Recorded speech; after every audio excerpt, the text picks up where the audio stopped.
On that day, this area was greatly impacted by what many people in our world would refer to as a supercell that went through.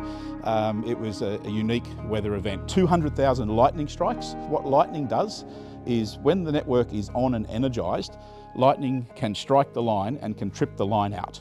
When we go into a network black situation or the network is totally off, which is what we experienced on this occasion, we've got no visibility of our network.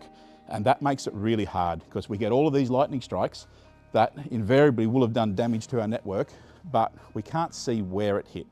The damage that was done by the storm from our point of view was widespread and all over the state. Restoring transmission supply to the far north region where we are today was a really complicated issue because there were a large number of towers that had been damaged, the areas remote. We saw at the peak around 72 of our network sites have a loss of mains power. A lot of our network sites are unfortunately on top of hills, where access tracks need to be traversed. So we had extensive network damage, which we need to go about repairing.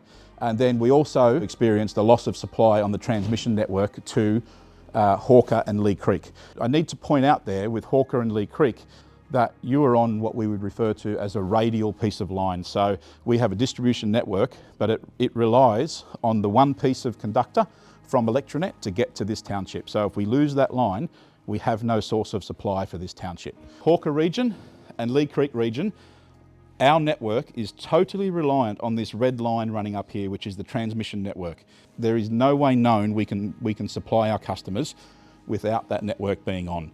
I think we also do need to consider whether long, as we've heard today, long radial lines to one single line to a place is the right basis for resilient power supply. Yep, we understand that where we live, there's going to be weather events in particular, and we're going to have periods where the electricity is down and communications are a bit strained, but it's about mitigating that. The bottom line is build back better and do things better. But we have funding through ARENA for 8 batteries across the state, 2 high voltage ones, 4 EV fast charger ones and 2 community resilience batteries. Here are the initiatives that the regulator has improved going forward for the next 5 years. $5.9 million to continue reliability upgrades in this region. And so the actual projects are not totally locked in. Do we have ideas? Of course we do. But this is your opportunity, I would say. We will spend that money in this region. Give us some feedback on what you'd like us to spend that money on. If we assume that there's really no solution to having the electricity, then really it just becomes a question of where it can come from. Very approximately, a microgrid might be many microgrids. It might be a microgrid in each of the communities that are represented here.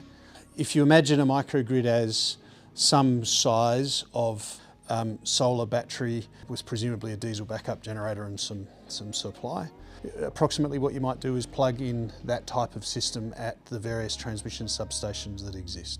People that live in regional remote communities shouldn't have less service than those people living in regional centres and capital cities. But often the service needs to be delivered differently and thought about differently. So the service outcome should be equitable, but you need a different delivery mechanism. And I think that's why we're sort of keen to explore some of these ideas about microgrids. We need to stop thinking about business as usual and think about how we deliver equitable services slightly differently to get the same outcomes.